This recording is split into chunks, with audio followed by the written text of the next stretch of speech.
Um rápido drops aí, duas rápidas questões. O que eu tô dizendo é que vocês não podem, o pessoal que me atacou não pode ter de maneira nenhuma marcado gol nenhum, porque a acusação que eles fizeram foi que eu sabia que deveria retornar para fazer a pregação, ou não só retornar, deveria ter ficado para fazer a pregação dos mandamentos, ou não deveria ter saído, deveria, depois de ter saído, deveria ter retornado para fazer a pregação dos mandamentos. Não, isso nunca foi sabido, né?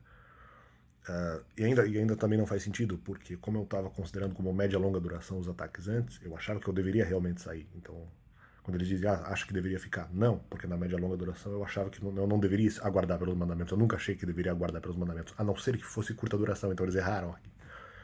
Porque eu acho que de repente eles presumiram a questão do prazo. Na média e longa duração eu nunca entendi, nunca concordei que eu tenha responsabilidade nem por contrato, nem por igreja, nem por nada, nem por Novo Testamento. Eu não tinha responsabilidade, independentemente de como você considere. Como vínculo de pregação, como mãe espiritual, eu não tinha nenhuma responsabilidade, porque na média e longa duração não faz sentido eu guardar pelos mandamentos. Eu nunca concordei com isso. Inclusive foi o meu argumento, foi o que eu sempre defendi. Né? Relativizei na curta duração apenas, né? Isso foi depois.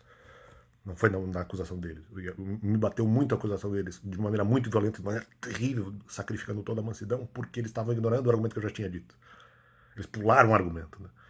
Mas independentemente não, eles ainda não podem me acusar, por conta da questão que eu nunca achei que deveria fazer a pregação. Então a acusação é falsa. Não é só a questão de deixar preso, é a questão que eles achavam que eu deveria, que eu deixei preso porque eu sabia que deveria ter feito a pregação. Então a acusação é falsa nos dois níveis. Né? E eles estão tentando fazer um retorno na questão da autoridade, mas não importa, porque eu achava que em 2020 e 2021, mesmo que eu obedecesse os mandamentos, eu achava que se eu conseguisse fazer isso, obedecer todos os mandamentos, eu não...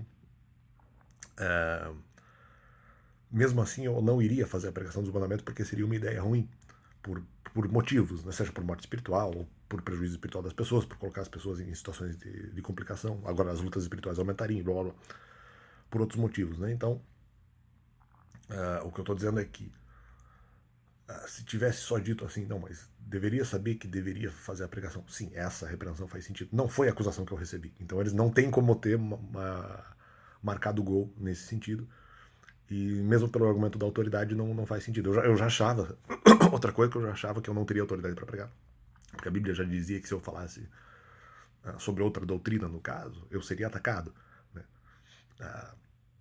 Na igreja, então eu já sabia que eu não tinha autoridade. Eles estão invertendo o argumento, é falso, eu já trabalhava com isso de uma outra perspectiva. Se eu obedecesse os 10 mandamentos, de repente nem autoridade eu precisaria, na verdade. Né? Só que de qualquer forma não, porque em 2020 e 2021 eu não achava isso verdade. Eu achava que se eu obedecesse os 10 mandamentos, mesmo assim eu não deveria pregar. Então fica esse complemento, superando esse gol aí, e valeu. Quer dizer, nem teve gol, né?